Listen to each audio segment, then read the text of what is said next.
नमस्कार व्यूअर्स, मैं हूं अमीश देवगन और आप देख रहे हैं देश का सबसे चर्चित, देश का प्राइम टाइम का नंबर 1 कार्यक्रम। ज्यादा दिन नहीं बीते हैं जब वरिष्ठ कांग्रेस के नेता राशिद अल्वी साहब ने कहा था कि वक्फ संशोधन बिल के खिलाफ किसान आंदोलन की तरह लोगों को सड़क पर उतरना चाहिए। आज देश ने शाहीन बाग पार्ट 2 का एक ट्रेलर देखा है व्यूअर्स, वो भी राजधानी दिल्ली के अंदर, क्योंकि वक्फ बिल के खिलाफ all India Muslim personal law board ने जंतर मंतर पर प्रदर्शन किया। खास बात यह रही कि इस प्रदर्शन में हर वो पार्टी शामिल दिखी जो शाहीन बाग के वक्त प्रदर्शनकारियों के साथ थी। इत्तेफाक की बात यह भी है कि ये वही सारी पार्टियां भी हैं जिन्होंने लोकसभा चुनाव में गठबंधन बनाकर नरेंद्र मोदी के खिलाफ चुनाव लड़ा था। और यह भी इत्तेफाक है कि जो पार्टियां वक्फ संशोधन का विरोध कर रही हैं वही पार्टियां औरंगजेब की भी हिमायत करने में जुटी हुई हैं, इधर से या उधर से। उद्धव ठाकरे के विश्वास पात्र संजय राउत कह रहे हैं कि बाबरी की तरह औरंगजेब की कब्र को ध्वस्त करने की बात करने वाले खुद को हिंदू तालिबान जैसा दिखाना चाहते हैं। आचार्य प्रमोद कृष्णम का दावा है कि राहुल गांधी और संजय राउत मिलकर मोहम्मद अली जिन्ना का 1947 वाला सपना देख रहे हैं। कभी इनकी सरकार बनी तो ऐसा करेंगे। यानी वक्फ हो या फिर औरंगजेब, दोनों तरफ से सियासी तलवारें खिंची हुई हैं। आर पार में आज इसी बड़े पॉलिटिकल मुद्दे पर सबसे बड़ी राजनीतिक बहस, वक्फ और औरंगजेब किसका सियासी फरेब।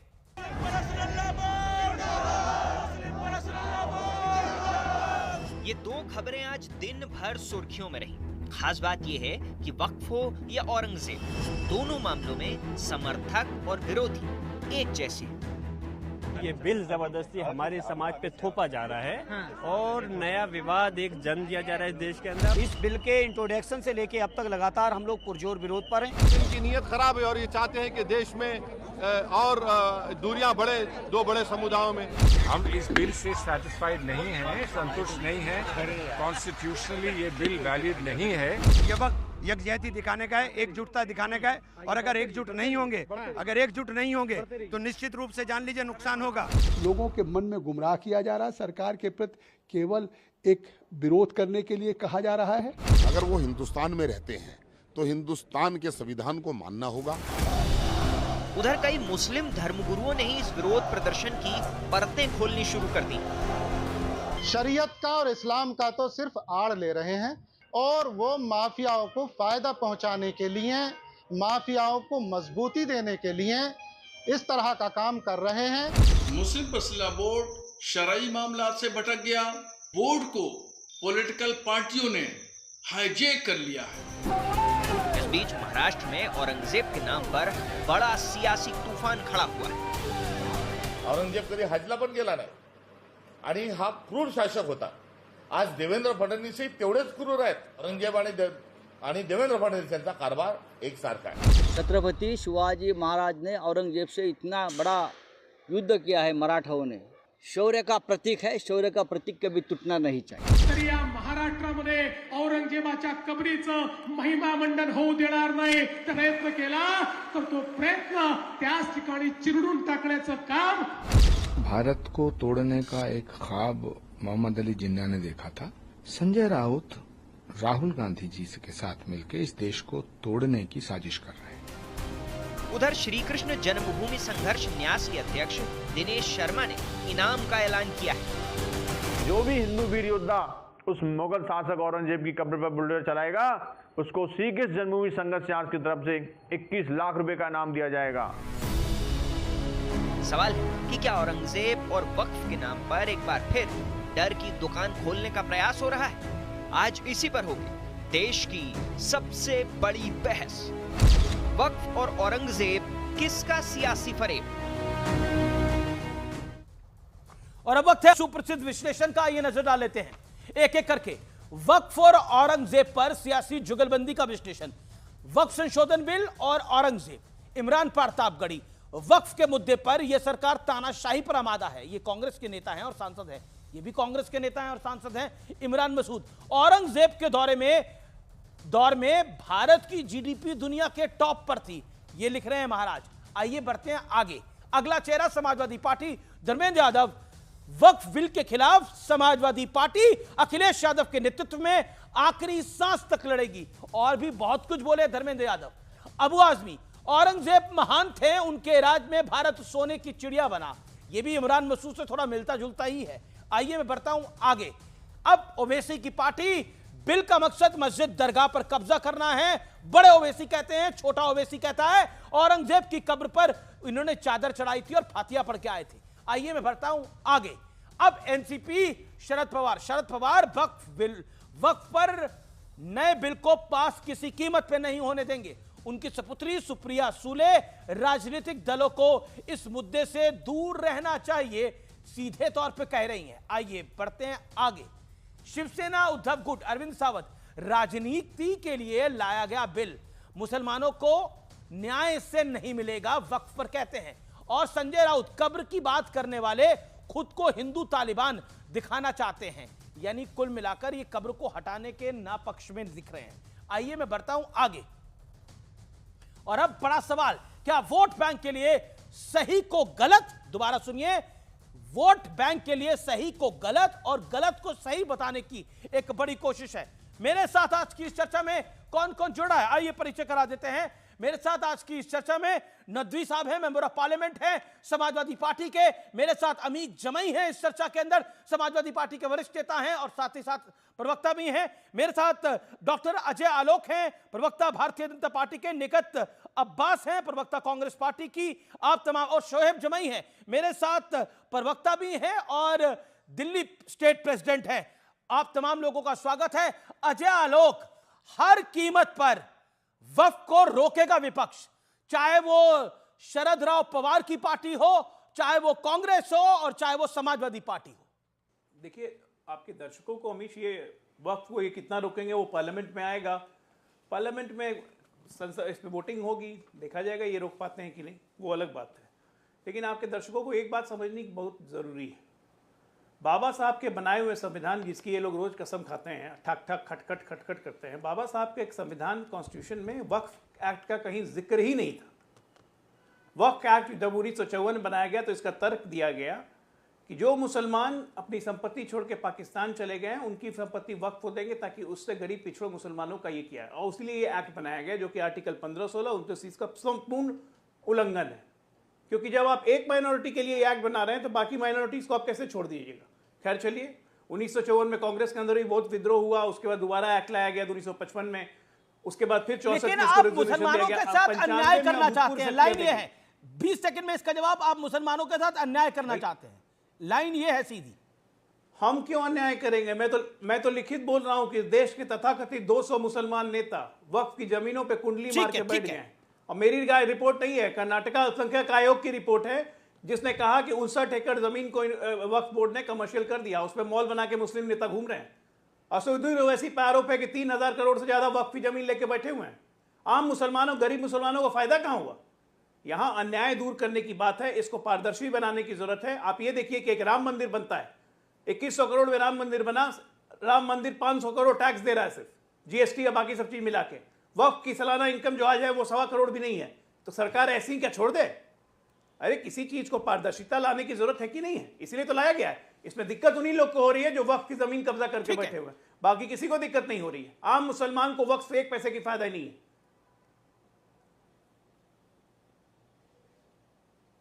जी, मैं सीधा रुख करता हूं अब समाजवादी पार्टी के सांसद नदवी साहब का। नदवी साहब, आपको मेरी आवाज मिल रही है? जी, उन तक सीधा चलते हैं। वक्फ बिल में सुधार हो रहा है, तो इस पर आपत्ति क्यों है? समाजवादी पार्टी इसका विरोध क्यों कर रही है? देखिए, सुधार तब होता जब कोई सुधार की उसमें बात होती। सबसे पहले तो ये हुआ कि वक्फ जो ये बिल लाया गया, जिन लोगों ने इसका ड्राफ्ट किया, कोई भी बिल लाया जाता है किसी कम्युनिटी के ताल्लुक से, तो उसके जो धर्म से रिलेटेड चीज़ें हैं, जो परंपराएं हैं, जो कानून है, जो रीति रिवाज होते हैं, सब चीज़ों को ध्यान में रख करके लाया जाता है। जब ये बिल लाया गया तो कोई भी इसमें इस्लामिक स्कॉलर या कोई जो है वो उसका जानकार इस्लामिक कानून का कोई इसमें नहीं था। नंबर एक। दूसरे, जो पुराना पहला वक्फ कानून था जी, उसको और कमजोर कर दिया गया। वैसे मिसाल के तौर पर जो लोग काबिज थे, आवश्यकता क्या है? उनकी जो मेरा सजा पॉइंट थी ये है नदवी साहब, मेरा पॉइंट ये है कि वक्फ के कानून की आवश्यकता क्या है? वक्फ के कानून की आवश्यकता इसलिए है कि आर्टिकल 26 ने हर कम्युनिटी, हर समुदाय को अपने कल्चर और तहजीब के साथ मुल्क में रहने की इजाज़त दी है।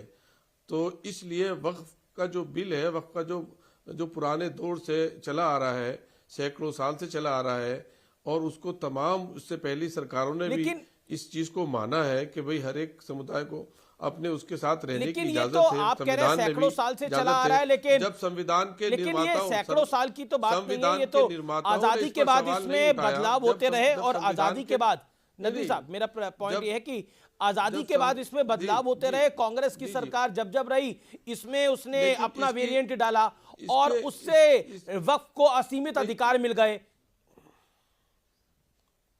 नहीं, असीमित अधिकार क्या मिल गया, आप मुझे बताइए। क्या जिस तरह से हिंदू इंडोमेंट में इविक्शन की पावर इंडोमेंट को हासिल है, वो क्या वक्फ बोर्ड को हासिल थी? आप बताइए मुझे।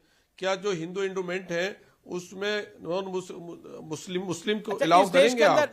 नदवी साहब, पूरी माजरत के साथ जो 2 कानून कैसे चलेंगे? नहीं, नदवी साहब एक बात बताइए ना, पूरी माजरत के साथ इस देश के अंदर रेलवे और आर्मी के बाद किसकी जमीन है? वक्फ के पास जमीन है कि नहीं? इससे ज्यादा झूठ, सुन लीजिए, इससे ज्यादा झूठा प्रोपेगेंडा कोई और नहीं है। तो बोलिए फिर ये बात, जिस हाई कोर्ट ने ये बात बोली थी, में हिंदू इंडोमेंट के पास कितनी प्रॉपर्टियां हैं? ये सिर्फ क्या है कि अगर 20 दुकानें हैं तो उनको 20 प्रॉपर्टियां शुमार कर लिया गया है। बिल्कुल, वरना तो वक्फ की जमीन ही क्या भाई, जहां भी कहीं किसी भी, अरे मैं तो जमीन के दायरे की बात कर रहा हूं सर, मैं तो जमीन की बात कर रहा हूं। जितनी रेलवे के पास जमीन है नदवी साहब, जितनी जमीन रेलवे के पास है, जितनी झूठा प्रोपेगेंडा इसकी नहीं प्रोपेगेंडा तो ये जो जब ये हाई कोर्ट ने निर्णय दिया था, जब हाई कोर्ट ने टिप्पणी करी थी, तो बोलिए हाई कोर्ट झूठा है। आप कह रहे हैं हाई कोर्ट झूठा है? नहीं, हाई कोर्ट ने कभी नहीं कहा कि वक्फ की तीसरी प्रॉपर्टी जो है वक्फ की है, कभी नहीं कहा। ये आप गलत कह रहे हैं। नहीं, मैं गलत नहीं कह रहा, आप चेक कर लीजिए, मैं आपको डेट और टाइम भी बता सकता हूं कब का हाई कोर्ट। नहीं, आपकी मालूमात ठीक नहीं है, पहले अपनी मालूमात सही करिए, उसके बाद मेरी मालूम। Thank you. नहीं, अब आप उठ रहे हैं। आंध्र प्रदेश हाई कोर्ट ने ये बात बोली थी, आपकी जानकारी के लिए। आप इंटरव्यू छोड़ के मत जाइए, मेरा निवेदन है आपसे, इंटरव्यू छोड़ के मत जाइए, उससे कुछ फायदा नहीं होगा। ये तो सवाल पूछा आपसे मैंने, तो आपने सुना अभी कुछ देर पहले ये इंटरव्यू में थे और क्या बात बोल रहे थे आपके सामने, और बीच में छोड़ के चले गए। 2009 में सीधे तौर पर आंध्र प्रदेश उच्च न्यायालय ने बोला था कि अगर किसी के पास जमीन है आर्मी के बाद, अगर किसी के पास जमीन है आर्मी के बाद और रेलवे के बाद, तो वो वक्फ बोर्ड है। 2009 की मैं बात कर रहा हूं, और ये उल्लेखनीय टिप्पणी थी हाई कोर्ट की 2009 के अंदर, आंध्र प्रदेश हाई कोर्ट की, और उसको हम डिनाई करने पर उतारू हैं। अमीक जमई, क्या इसको डिनाई करा जा सकता है कि वक्फ के पास बेशुमार संपत्ति है? और 2009 की आंध्र प्रदेश हाई कोर्ट की टिप्पणी। देखिए, बिल वक्फ पर जो स्टैंडिंग कमेटी के मेंबर मोहिबुल्लाह नदवी साहब, जो मेरी पार्टी के रामपुर से लोकसभा सांसद भी हैं, उनकी बात आपने सुनी नहीं। आपने बिल्कुल सही कहा है कि हाई कोर्ट की एक टिप्पणी आई थी, लेकिन जो टिप्पणी की डिटेल है वो ये है कि जो 90% जो वक्फ की जायदाद हैं, प्रॉपर्टी हैं, आप जो भी कह लीजिए, वो या तो मस्जिद हैं या तो कब्रस्तान है। जैसे मेरे लखनऊ में ऐशबाग कब्रस्तान है, मैं अगर उस ज़मीन का दायरा, अगर मैं पैसे की मैं निकालूं कि उसमें कितनी कीमत की ज़मीन होगी, तो मैं कहूँगा कि 500 करोड़ की ज़मीन है। लेकिन उस कब्रस्तान की ज़मीन में मुर्दे गड़े हुए हैं। हर साल जो कमेटियाँ बनती हैं, वो कमेटियाँ उसकी रख रखाव में, उसके देख रेख में वो पैसे, नहीं तो ये बात डिनाई तो नहीं हो रही ना कि वक्फ के अंतर्गत इस देश में तीसरे नंबर की जमीन है, इसमें तो डिनाई नहीं हो रही ना अमीक भाई। नहीं, मैं आपसे क्या कह रहा हूँ, मैं आपसे यही कह रहा हूँ, आपकी अमीश देवगन जी, आपकी ही बात पे मेरे नेता आदरणीय अखिलेश यादव जी ने भारत की संसद में कहा था कि सरकार की जो निगाहें हैं रेलवे और डिफेंस के बाद मुसलमानों की वक्फ पे ज़मीनों पर है, क्योंकि ज़मीनें कम हैं भारत के अंदर, ज़मीनें बिल्डरों को देनी है, अपने मित्रों को देनी है, तो जमीन को कैसे कब्जा किया ओके, जाए, अजय लोग वक्त में रिस्पॉन्ड टू संशोधन दिस करके एक ऐसा कानून, जी ऐसा कानून, नहीं मेरी बात 30 सेकंड, देखिए एक बात समझिए, जब कोई भी बिल बनती है तो आम सहमति से बनती है, भारत की संसद की सहमति ना, उसके स्टैंडिंग कमेटी के मेंबर खुश हैं। जगदम्बिका पाल जी लखनऊ आए, उन सारी कमिटीज में मैं भी शामिल था। आपको मालूम है जितने कमिटीज मुसलमानों की तरफ से शामिल थी डेलीगेशन में, जगदम्बिका पाल जी कमेटी ने एक भी बात को एक्सेप्ट नहीं किया। वही किया जो बिरला जी चाहते थे और मोदी जी चाहते थे। तो ये बिल तो सरकार का बिल है, भारत के लोगों का बिल नहीं है, भारत के मुसलमानों का बिल नहीं है, और ये मोस्ट कंट्रोवर्शियल बिल है। जैसे कृषि बिल था, कृषि बिल के खिलाफ लोग खड़े हुए तो कहा साहब वो खालिस्तानी खड़े हो गए, अब मुसलमान खड़े हो गए, शाहीन बाग खड़े हो गए। अमित भाई सुनिए ना, अमित भाई सुनिए, मैं बस आपको ये बताना चाहता हूं कि हम तो इस बिल में संशोधन करके इसमें जो असीमित शक्तियां दी गई हैं वो सब कंट्रोल करके इसमें एक ऑडिट की व्यवस्था करना चाहते हैं ताकि गरीब और मुसलमान लोगों, महिलाओं को सबको लाभ हो सके। लेकिन अगर आप संविधान की बात कर रहे हैं अमित भाई, तो अब ये संविधान सम्मत ये एक्ट ही नहीं है, यह एक्ट ही नहीं है। 150 से ज्यादा PIL फाइल्ड है सुप्रीम कोर्ट और हाई कोर्ट में, जिसपे कभी भी निर्णय आ सकता है। ये कॉन्स्टिट्यूशन में है ही नहीं। बाबा साहब भीमराव अंबेडकर जी ने हमें जो संविधान दिया था उसमें वक्फ एक्ट नहीं था, क्योंकि ये वक्फ एक्ट गवर्न होता है, इसका लीगल फ्रेमवर्क है मुस्लिम लॉज के थ्रू। भारत में मुस्लिम लॉ कैसे चलेगा, शरिया कैसे चलेगा? इसीलिए बाबा साहब ने इसको कभी कॉन्स्टिट्यूशन में रखा ही नहीं। लेकिन अब जब चूंकि ये बन गया, 70 साल से चला आ रहा, तो इसकी विसंगतियों को दूर करना जरूरी है। अब बताइए, पावर ऑफ एंडोरमेंट एक्ट था इसमें कि जितना जो भी संपत्ति एक बार मैंने घोषित कर दी है हमारी संपत्ति है। जैसे कल अभी बंगाल में उन्होंने बोला कि ईडन गार्डन वक्फ की संपत्ति है। अब ईडन गार्डन के लोगों को पेपर देके प्रूफ करना पड़ेगा वक्फ के ट्रिब्यूनल में जाके कि भाई ये मेरी संपत्ति है। वक्फ तो जब तक रखेगा, मन रखेगा, उसके अपने ट्रिब्यूनल में भेज देगा, ट्रिब्यूनल भी वक्फ का, उसको आप चैलेंज ही नहीं कर सकते हैं। तो ये सब चीजें सही करने की जरूरत है कि नहीं है? यही सब तो किया गया है, इसमें दिक्कत क्या है? अमीश जी पहले था कि हम महिलाओं को भी उसमें अधिकार दे रहे हैं, हम सांसदों को भी अधिकार दे रहे हैं कि आप आइए इधर आइए। अमित भाई, औरंगजेब हो, वक्फ हो, ये लाइन एंड लेंथ सेम क्यों है? देखिए औरंगजेब से लेके वक्त तक लाइन एंड लेंथ सेम क्यों है? देखिए अजय आलोक भाई अमेंडमेंट की बात कह रहे हैं। पूरे देश के जितने भी कानून हैं हर चीज में अच्छे अमेंडमेंट होते हैं। हमारा ये कहना है कि आप अच्छे अमेंडमेंट करिए। अब हमारे आदरणीय मुख्यमंत्री योगी आदित्यनाथ जी कहते हैं कि 1952 का जो 1359 का जो फसली है उससे मिलान करेंगे और जो ज़मीनें मैच होंगी वो वक्फ की, जो मैच नहीं होंगी वो वक्फ की नहीं है। उत्तर प्रदेश में जो सर्वे डिपार्टमेंट हमारा, जिसने सारी ज़मीनों को क्लासिफाइड किया कि कौन सी ग्राम पंचायत है, कौन गुरगड्ढा है, कौन वक्फ है, कौन मस्जिद है, कौन हिंदू कब्रस्तान है, कौन सिख कब्रस्तान है, तो सवाल ये है कि 1970 के दशक में जो सर्वे डिपार्टमेंट बना जिसने ज़मीनें क्लासिफाइड की, मुख्यमंत्री जी उसके खिलाफ बात कर रहे हैं। आप ये बताइए कि अभी बिल तो देश में लागू नहीं हुआ, हमारे आदरणीय मुख्यमंत्री जी ने एक नया सर्वे करा के बता दिया कि 90% जो मस्जिदें हैं उत्तर प्रदेश के अंदर, फैज खान ये कोई बात हो गई? फैज खान जी बिस्मिल्लाहिर्रहमानिर्रहीम रब्बिश रहली सदरी व यसिरली अमरी वहलुल उक़दतन मिन लिसानी यफ़क़हू क़ौली। देखिए अमीश भाई, जहाँ तक ये बात कर रहे हैं ये केवल भड़काने वाली बातें हैं। ये रेगुलेट किया जा रहा है, फिर से मैं कह रहा हूँ, ये किसी भी तरह से खत्म करने का कोई प्रावधान नहीं, यानी कि डिमोलिश नहीं किया जाएगा। अन्याय हो रहा है, बिल्कुल अन्याय नहीं हो रहा है, क्योंकि आज भी असदुद्दीन ओवैसी ने यही कहा कि मस्जिदें छीन ली जाएगी, दरगाह छीन ली जाएगी, खानकाहें छीन ली जाएगी, कब्रस्तान छीन लिया जाएगा। मैं दावा यही कह रही है, कांग्रेस भी तो यही लाइन ले रही है, सपा भी तो यही लाइन ले रही है। मैं बारंबार कहता हूं, मुसलमानों का तुष्टीकरण और राजनीति का अपराधीकरण कांग्रेस और समाजवादी पार्टी ने किया। ये 1 साल टोपी पहनकर जाते हैं अफ्तार पार्टी में, मुसलमानों को 5 साल टोपी पहनाते हैं। राहत इंदौरी ने कहा कि सियासत में जरूरी है, रवादारी समझता है, वो रोजा तो नहीं रखता पर अफ्तारी समझता है।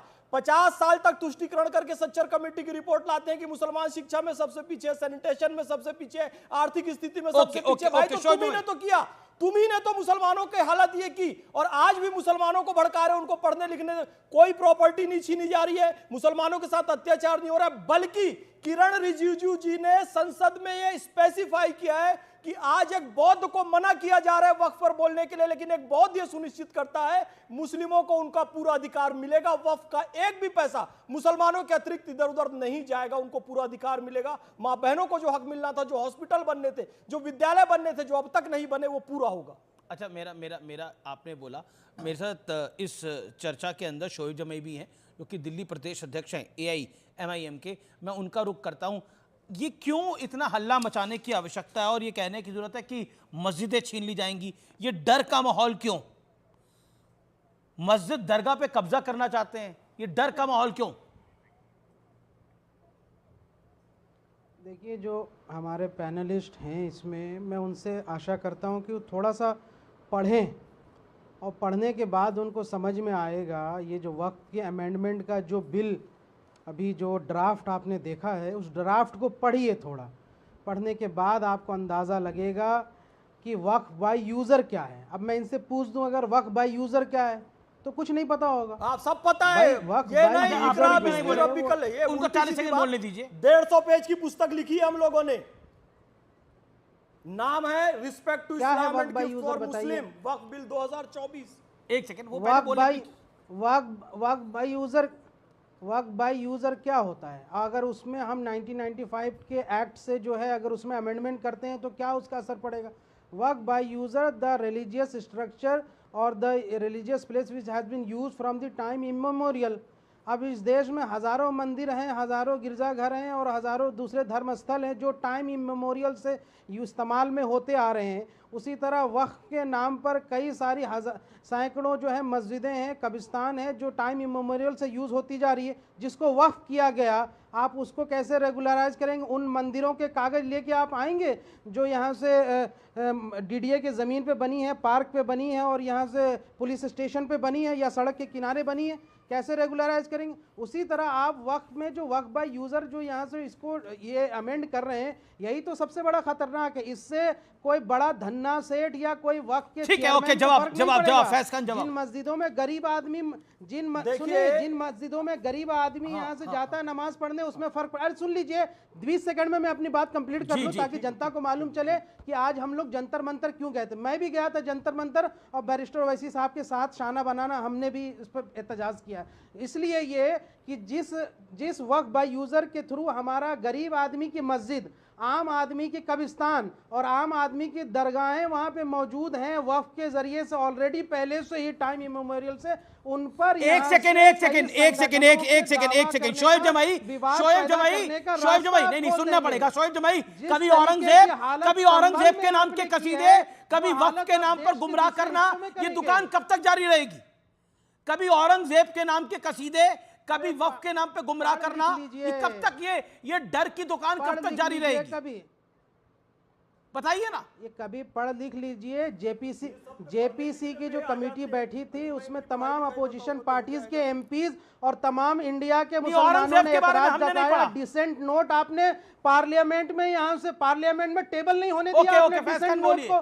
फिर कैसा समाज के हित की बात कर रहे हैं? लॉजिकल बात। औरंगजेब के कसीदे, वक्फ के नाम पर मुसलमानों को डराना, दुकान यही है, धंधा यही है। बिल्कुल, दुकान यही है, इनका धंधा यही है। शाहीन बाग के नाम पर पहले चंदा खाया, जंतर मंतर पर जाकर चंदा खाना चाहते हैं। औरंगजेब के नाम पे, वक्फ के नाम पर, और बार-बार कह रहा है किसी की शिक्षा पर प्रश्न चिन्ह आप नहीं लगाइए। बैठे हैं, सारी डिग्री डिप्लोमा लेकर बैठे हैं, एमफिल PhD करके बैठे हैं। मैं आपको बताऊं, औरंगजेब एक क्रूर कट्टर शासक था जिसने इस देश में मंदिरों को तोड़ा।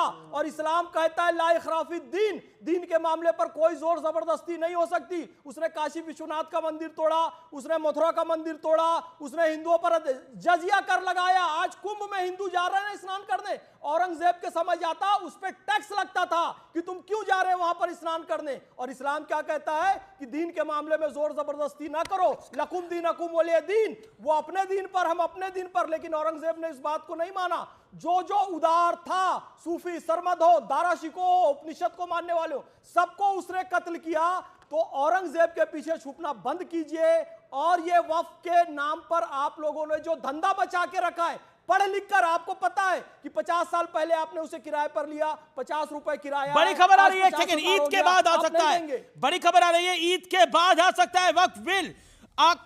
संसद सत्र के आखिरी हफ्ते में वक्फ बिल आ सकता है। ईद के बाद आ सकता है वक्फ संशोधन बिल।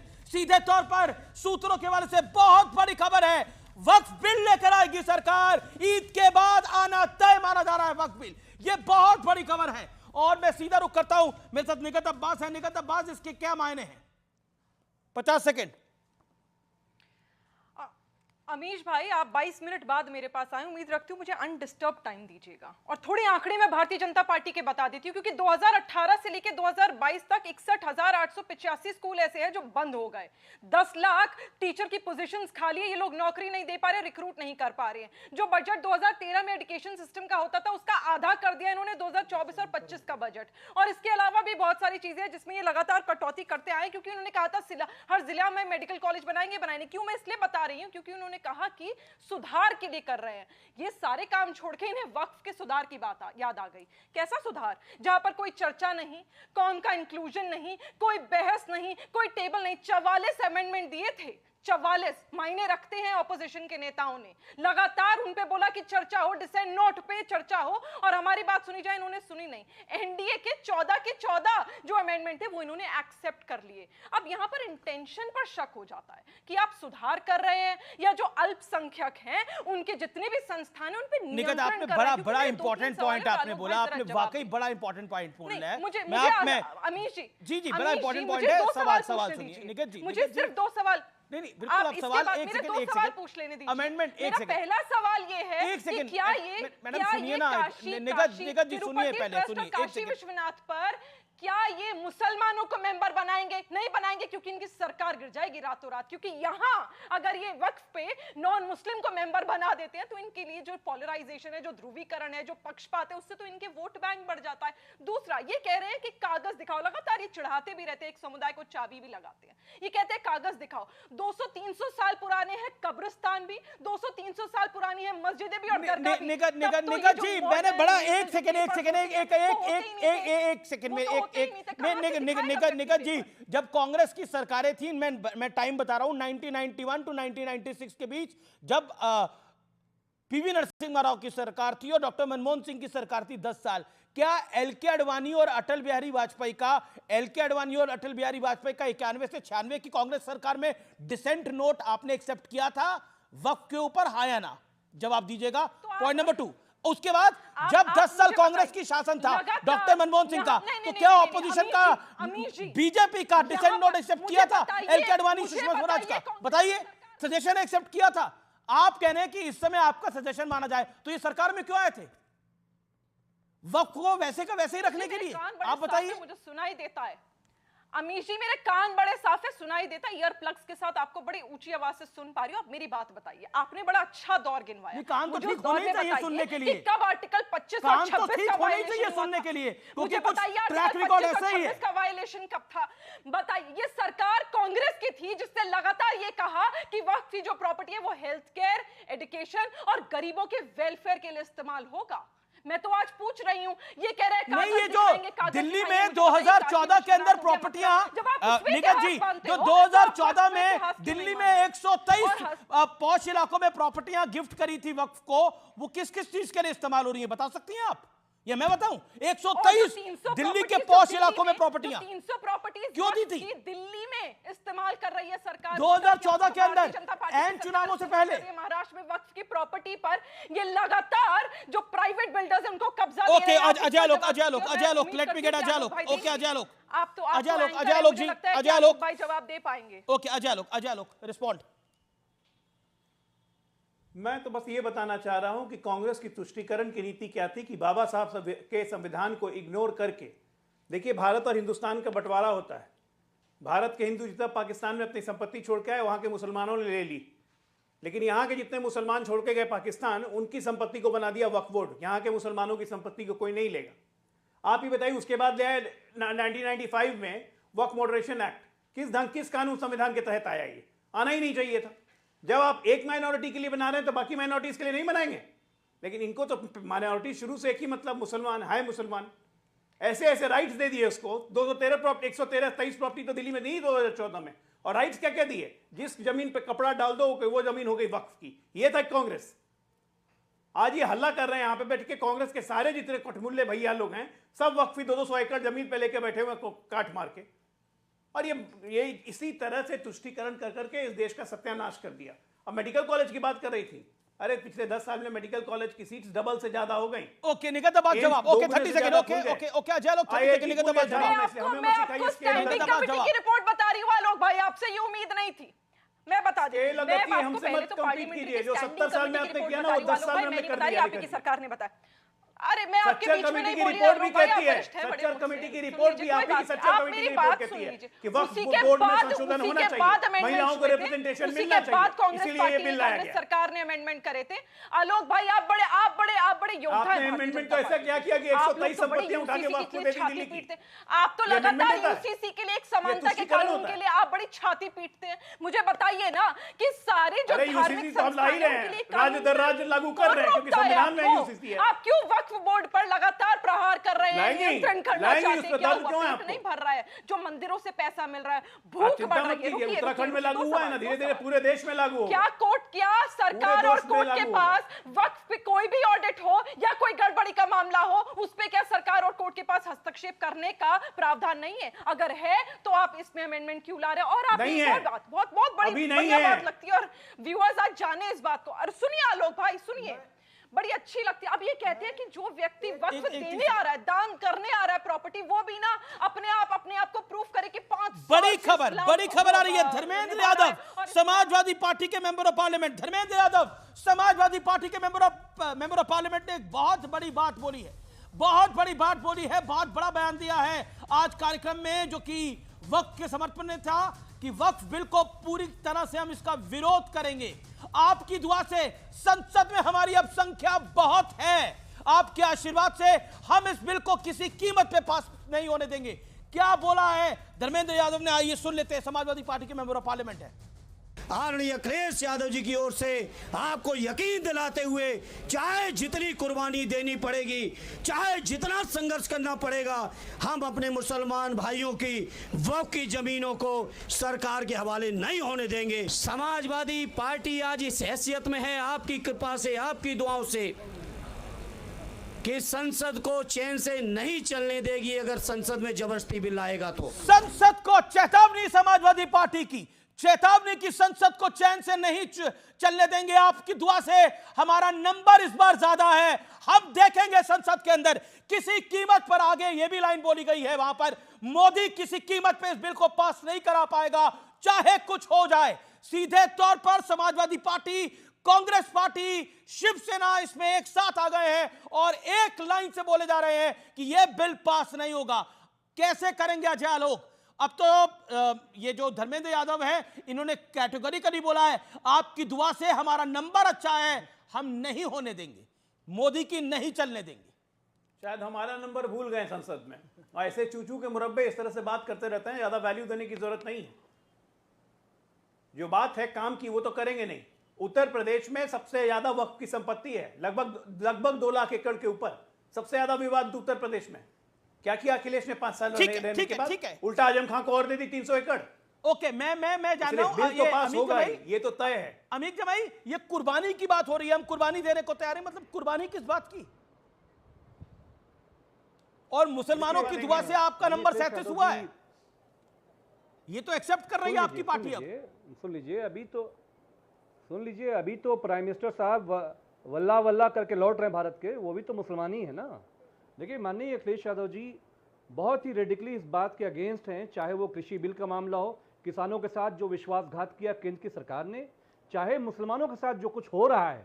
आज आदरणीय धर्मेंद्र यादव जी ने जो बात माननीय अखिलेश जी की तरफ से कही है, ये बात पत्थर की लकीर की तरह से लिख लीजिए कि पीडीए का जो संवैधानिक अधिकार है, सुन लीजिए पहले पूरी बात, पीडीए का जो संवैधानिक अधिकार है, वक्फ में पीडीए कैसे आया? कान खोल कर सुन लीजिए, वक्फ में पीडीए कैसे आया? आंध्र प्रदेश के जो चंद्रबाबू नायडू हैं, चंद्रबाबू नायडू, कान खोल कर सुन लीजिए, अगर आपने ईद के बाद अपना स्टैंड चेंज नहीं किया तो नेस्त नाबूद हो जाओगे। नेस्त नाबूद करने की धमकी दे रहे हैं, यही है गुंडागर्दी। लेना पड़ेगा इसी को आतंकवाद कहते हैं। स्टैंड लेना पड़ेगा आपको। भारत की ये क्या बात है? चंद्रबाबू नायडू भारत और की नीतीश संसद कुमार में जी को आप धमकी स्टैंड दे लेना रहे हैं। पड़ेगा आज आपको। सुबह जंतर मंतर पर असदुद्दीन ओवैसी ने भी वही किया। और आप लोग भी वही कर रहे हैं। अभी थोड़ी देर पहले एक नेता को हिम्मत है, खुल के बताइए बिहार के लोगों को, बिहार के मुसलमानों को, जो विश्वास बिहार के मुसलमानों ने नीतीश जी पे किया है, खुल के बताइए, नहीं तो राजनीति में बिहार की पता नहीं चलेंगे। हिंदुओं पर गोली चलाई, राम भक्तों पर उनकी कुर्बानी दी। ये कैसी कुर्बानी है कि मुसलमान को भी मार डालो तुष्टीकरण करके, राम भक्तों पर गोलियां भी चला दो, जगदम्बिका पाल जी को सीधी सीधी धमकी दो, चंद्रबाबू नायडू को सीधी सीधी धमकी दो, धमकी दे रहे हो आप लोग। आपके ऊपर केस दर्ज होना चाहिए और ये मीडिया की रिकॉर्डिंग को रिकॉर्ड करके पुलिस में जाएगा और केस दर्ज होगा। आप धमकी दे रहे हैं सीधे सीधे सरकार की एक बड़ी पार्टी को। नहीं, पर ये आप चंद्रबाबू नायडू को, आप एक सेकंड, चंद्रबाबू नायडू को नेस्तनाबूद कर देंगे, नेस्तनाबूद कर देंगे। मतलब क्या मतलब है? समझते हैं क्या होता है? मतलब अभी पॉलिटिकल लड़ाई की बात थी, अभी नेस्तनाबूद तक पहुंच गई। देश की सरकार को अस्थिर करना चाहते हैं, भारत को अस्थिर करना चाहते हैं, चिकन नेक काटेंगे। एक सेकंड देखिए, टॉकबैक भी आपका निकल गया। मतलब चंद्रबाबू नायडू को नेस्तनाबूद कर देंगे। पूरी बात सुनेंगे, पूरी बात ही तो कही आपने। आपको लाइन काम की मिल गई, मेरी पूरी बात सुनेंगे आप? मेरी पूरी बात सुनेंगे जी, मेरी पूरी बात सुनेंगे? 20 सेकंड दीजिए। पीडीए के अधिकारों के खिलाफ नहीं, वक्त का पीडीए के अमीक जमाई पूरी माजरत के साथ, अमीक जमाई पूरी माजरत के साथ एक सेकंड, मेरा निवेदन स्वीकार करिए। मैं हाथ जोड़ के आपको बोल रहा हूं, मेरा निवेदन स्वीकार करिए। एक प्रश्न का जवाब इस देश की आवाम को दीजिए, इस देश की जनता जनार्दन को दीजिए। वक्फ की जमीन का पीडीए के साथ क्या लेना देना है? क्या लेना देना पीडीए के साथ? वक्फ के मैटर का पीडीए के साथ क्या लेना देना है बताइए? उन्हीं लोगों की तो जमीन पर कब्जा कर रखा है इन्होंने। अच्छा अमीश भाई, इन्होंने गरीब मुसलमानों की जमीनों पर कब्जा कर रखा है। हम आपके घर में आए, नहीं हम आए मुसलमान, बतौर मुसलमान मैं आपके घर में आया कि तिरुपति बोर्ड में मुसलमानों को मेंबर बनाओ, अयोध्या जी में मेंबर बनाओ। आप कौन होते हैं? आदरणीय नीतीश जी को मुसलमान वोट देता है, इसलिए मैंने कहा चंद्रबाबू नायडू को मुसलमान वोट देता है, चंद्रबाबू नायडू को मुसलमान वोट देता है, इसलिए मैंने कहा है। ईद के बाद भारत की संसद में चंद्रबाबू नायडू ने स्टैंड नहीं लिया, नीतीश जी ने अगर स्टैंड नहीं लिया वक्त के पक्ष में, बिहार की जनता चुनाव में नेस्त नाबूद कर देगी। नहीं, आपने बोला उनको। ओके, बीजेपी के राज में हर धार्मिक स्थल को खतरा। अखिलेश यादव, यहां पर लाइन लंबी करी जा रही है, कांग्रेस को पीछे जोड़ा जा रहा है। बीजेपी के राज में हर धार्मिक स्थान को खतरा है। अखिलेश यादव का यह बीजेपी पे बहुत बड़ा हमला है। अजय आलोक, देखिए ऐसा है, यहां पे अभी अब रेस लगेगी हमेश, समझे ना। आज तो ये लोग बैठ गए जंतर मंतर में, all India Muslim personal law board के बुलाने पर अलग अलग नेता लोग। अब इनमें रेस लगेगी कि भाईजान का ज्यादा हित कौन देखेगा। ये देश के गरीब मुसलमानों की इनको एक पैसा चिंता नहीं है, महिला मुसलमानों की एक पैसा चिंता नहीं है। उसी लखनऊ में एक शिया मुसलमान की जमीन इसी तरह से विधवा की जमीन हड़प ली है वक्फ बोर्ड ने, जिसको अभी योगी जी ने वापस करवाया है, लेकिन उसकी चिंता इनको कभी नहीं लगेगी। लेकिन बाकी लोग के लिए कुर्बानी देंगे। एक काम कीजिए, बहुत कुर्बानी देने का शौक है, बोलिए जाके इस्तीफा दे देंगे, क्योंकि बिल पास तो हो गई, उसका कुर्बानी देना होगा ना। तो बोल दिया कुर्बानी देना होगा रमजान के पावन महीने में, तो कुर्बानी दे दीजिए, इस्तीफा दे दीजिए संसद से, हैसियत पता चल जाएगी कितनी है दोबारा चुन के आने की। अमीक जमाई, एक बार छीका चढ़ गया तो ज्यादा माथा चढ़ गया। अरे वो तो क्या अमीक जमाई कह रहे हैं नेस्तनाबूद कर देंगे चंद्रबाबू नायडू को, नीतीश कुमार को। अजय आलोक जी, मैं दोबारा कह रहा हूं कि आदरणीय नीतीश जी को बिहार में अगर वो वक्फ के खिलाफ गए, बिहार की जनता नेस्तनाबूद कर देगी, नोट कर लीजिए, और इंडिया ब्लॉक हराएगी उनको। और आदरणीय चंद्रबाबू नायडू, जिनकी बैसाखी पे ये भारतीय जनता पार्टी की सरकार चल रही है, चंद्रबाबू नायडू को भी स्टैंड लेना पड़ेगा। समाजवादी पार्टी की तरफ से हम लोग पूछना चाहते हैं, चंद्रबाबू नायडू जी, उनका स्टैंड क्लियर है, मुसलमान हैं, क्या वो आपके नागरिक हैं कि नहीं है? अरे इसमें नागरिक हैं कि नहीं है? ये एक सेकंड फैसला मैं आपको लेके आना चाहता हूं। ओके अमीक जमाई, ये आप भी मुसलमान हैं, मतलब क्या आपको लगता है कि मुसलमान देश के नागरिक है कि नहीं है? ये डराने की दुकान क्यों? आप देखिए, मैं कंपैरिजन लेके आया हूं। जो लोग औरंगजेब को अपना नहीं समझते, इधर से या उधर से डिफेंड कर रहे हैं, जो लोग वक्फ के खिलाफ, वक्फ एक्ट के खिलाफ जा रहे हैं, और जो लोग मोदी को हराने में 2024 में लगे रहे, वो पूरी लॉबी, तमाम नेता वही हैं। मतलब बयान इधर उधर हो सकते हैं, बाकी सब वही सब वही सब फ्रेम वही है, सब वही है। इनकी पुरानी पॉलिसी और खास तौर से मुसलमानों को डराने धमकाने की, देखिए ये पूरी लॉबी वही है जो पहले से चली आ रही है। और इनकी एक पॉलिसी ये है कि मुसलमान ला इलाहा इल्लल्लाह मुहम्मदुर रसूलुल्लाह पढ़कर होता है, जो नहीं पढ़ेगा वो मुसलमान नहीं। ये कहते हैं जो बीजेपी का सपोर्ट करेगा, संघ का सपोर्ट करेगा, राष्ट्रवादी बातें करेगा, भारत माता की जय बोलेगा, वो मुसलमान नहीं है। अरे आज के जो धमकियां देगा, शरीर पर बम बांधकर ब्लास्ट कर देगा, वो सच्चा मुसलमान है इनके लिए। जो वक्फ सुधारों का विरोध करेगा वो सच्चा मुसलमान है। जो सीए एनआरसी का विरोध करेगा वो सच्चा मुसलमान है। जो इंस्टेंट ट्रिपल तलाक का विरोध करेगा वो सच्चा मुसलमान है। जो सुधारों की बात करेगा इस्लाम में, जो सही दिशा पर लेकर जाएगा, इस्लाम के साथ चलेगा, वो मुसलमान नहीं है। अमीक जमाई कुछ कह रहा है, 10 सेकंड अमीक जमाई। अरे वक्त के अबू जहल मेरी बात सुनो, हाथ में कुरान शरीफ भाई सकात के खीर के पिस्ते, तशरीफ के फोड़े के खीरे, वो मुसलमानों के खिलाफ मेरी बात भी सुन ले। तू डिसाइड नहीं करेगा मुसलमान कौन है नहीं है। वक्त के अबू जहल कुर्सी के लिए, चमचागिरी के लिए, जूते को चाटने के लिए, वक्त के अबू जहल और मुलायम सिंह यादव के जूते चाटते हो तुम लोग। वीडियो आया है, एक मौलाना मुलायम सिंह यादव के जूते उठा रहा है। कतर जाते हो, इफ्तार पार्टी में इबादत होती है, इफ्तार के समय जूते चाटते होती है। ये लोग मुलायम सिंह यादव का जूता उठाते हैं इफ्तार पार्टी में, टोपी पहनकर, दाढ़ी रखकर। ये इस्लाम बताएंगे हमको? ये अबू जहल है, ये इब्लीस है, ये सकात की खीर का पिस्ता है, ये तशरीफ के फोड़े का कीड़ा है। भीख मांगते हो, ये बैतुल खला की गलाजियत है। भीख मांगते हो सऊदीया, दुबई से, कतर अरे तुम्हारे लोग पकड़ाते हैं सऊदी में जाकर, भीख मांगते हुए। तुम्हारे पास जो कह रहे थे ना पाकिस्तान का बॉर्डर तुम ले आओगे लखनऊ में, सबसे ज्यादा तुम्हारे लोग पकड़ाए हैं। काबा शरीफ में जाकर भीख मांगते रहते हैं, सऊदी गवर्नमेंट पकड़ के तुमको डिपोर्ट करती है। पाकिस्तानियों जाएंगे, अदानी के लिए भीख दे दो, अंबानी के लिए। अरे एक सेकंड, विषय नहीं है, ऑडियो राउंड करिए। एक सेकंड, आप दोनों से मेरा निवेदन है, देखिए मैं हाथ जोड़ता हूं। देखिए इस कार्यक्रम की गरिमा है, प्लीज उसको मेंटेन करके चलिए। एक सेकंड, फैज खान आप बने रहिए हमारे साथ, अब अमीक जमाई आप भी बने रहिए। एक सेकंड, मैं निकत अब्बास को लेके आता हूं। निकत अब्बास, एक सवाल बार बार आता है और इसका जवाब मैं चाहता हूं आपसे। क्या आपको लगता है निगत जी कि निगत की बड़ा महत्वपूर्ण है विपक्ष के लिए मुसलमानों को डरा के रखना? बीजेपी बार बार ये नैरेटिव बढ़ती है कि मुसलमानों को डराते हैं। अब मोदी तो 11 साल से हैं, मुसलमान भी सुरक्षित ही है इस देश के अंदर, क्यों डराना बार बार? राशिद अल्वी का बयान आया कि मुसलमानों को सड़कों पे आ जाना चाहिए, क्यों? गुजरात में मोदी इतने टाइम रहे, क्या दिक्कत हुई मुसलमानों को? तरक्की करी। अमीर जी, जुम्मा 8 दिन हुए भारतीय जनता पार्टी की सरकार को सत्ता में आई हुई है, क्या डराएंगे मुसलमानों को? और आपने कहा कि ये कहते हैं कि विपक्ष डरा के रखे, ये जरूरी है क्या? 50 साल राज किया है कांग्रेस पार्टी ने और देश आगे बढ़ा है कांग्रेस पार्टी के नेतृत्व में। मुझे बताइए एक भी मुसलमान जो उस समय डरा था? लेकिन जब ये बात करते हैं डराने की तो हास्य का विषय बन जाता है, क्योंकि ये मैं तो कहती नहीं हूं ना कि मंगलसूत्र ये छीन लेंगे, ये तो देश के प्रधानमंत्री ने कहा था। मैं तो कहती नहीं हूं ना कि मुसलमानों से वोट करने का अधिकार छीन लो, इन्हीं के नेता कहते। मैं तो कहती नहीं हूं ना कि 4 बीवियां 40 बच्चे इनके हैं, ये आपके बच्चों का हक मारेंगे, ये बीजेपी के नेताओं ने कहा है। लगातार भारतीय जनता पार्टी के नेता, इन्हीं के नेता कहते हैं होली नहीं मनाना तो पाकिस्तान चले जाओ, यहां रहने का क्या अधिकार है? तो ये सारी बातें जब ये करते हैं तो मुसलमान को डराने का काम भारतीय जनता पार्टी की सरकार करती है, कांग्रेस पार्टी या विपक्ष का नेता नहीं करता। लेकिन उन्होंने बहुत सारी यहां पर बात करी, मैंने 2-3 बातें आपको पहले भी बोली थी शायद। नहीं, आप कह रही हैं कि कांग्रेस पार्टी नहीं कहती, नहीं कांग्रेस पार्टी बिल्कुल, एक सेकंड, कांग्रेस पार्टी बिल्कुल आप कहते हैं कि मुसलमानों को ये बात नहीं कहती। राशिद अल्वी का बयान को आप किस तरह से लेती है? औरंगजेब पे इमरान मसूद आपके मेंबर ऑफ पार्लियामेंट हैं, वो कहते हैं कि औरंगजेब के दौर में भारत की जीडीपी दुनिया के टॉप पर थी।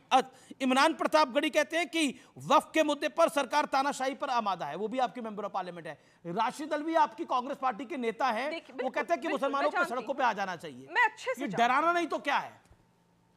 देखिए राहुल गांधी कहते हैं कि मुसलमान तकलीफ में है भारत में। संविधान नहीं, सुनिए ना अमीश भाई, आपका सवाल मैंने सुन लिया, मैं एक ही बारी में सुन लेती हूँ। मैं तो कह रही हूँ सड़कों पे आ जाने का क्या मतलब है? रोज भारतीय जनता पार्टी के नेता प्रदर्शन करते हैं, विपक्ष की पार्टी पे जा इनकी सरकार नहीं होती। अभी थोड़े दिन पहले तक दिल्ली में केजरीवाल जी के खिलाफ कर रहे थे, वो सड़कों पे आना ही कहते हैं। आपको लग रहा है मुसलमानों के साथ जाती हो रही है हिंदुस्तान में?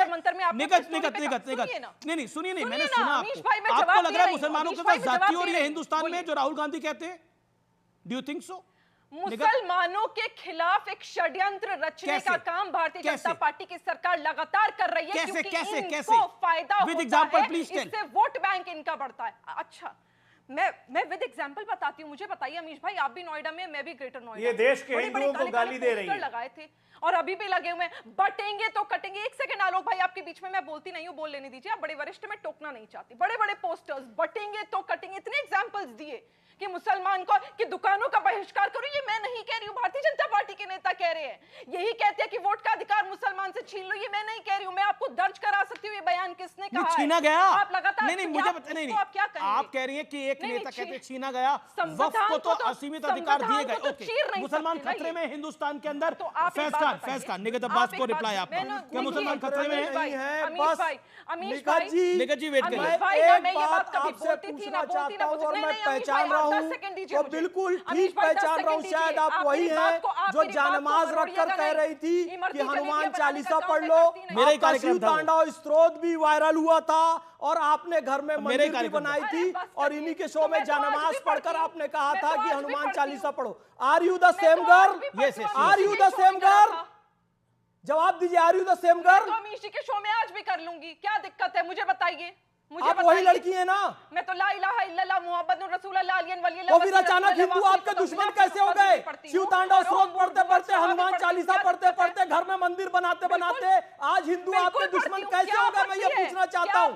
मैं तो बड़ा आश्चर्यचकित था टेलीविजन चैनल में आपको देखकर, आपका चेहरा ये वही महिला है, वही लड़की है कि कोई और? लेकिन बताया कि वही है भैया, मुझे आश्चर्य हो रहा है। अभी आपने कुछ देर पहले देखा धर्मेंद्र यादव का बड़ा बयान, उसको लेकर लगातार बीजेपी रिएक्ट कर रही है। मैं रुक करता हूं निगत अब्बास का। निगत अब्बास, आप और अजय आलोक, कांग्रेस पार्टी कह रही है कि बीजेपी अपना वोट बैंक सिद्ध करना चाहती है, डिवाइड एंड रूल करना चाहती है। 30 सेकेंड अजय आलोक।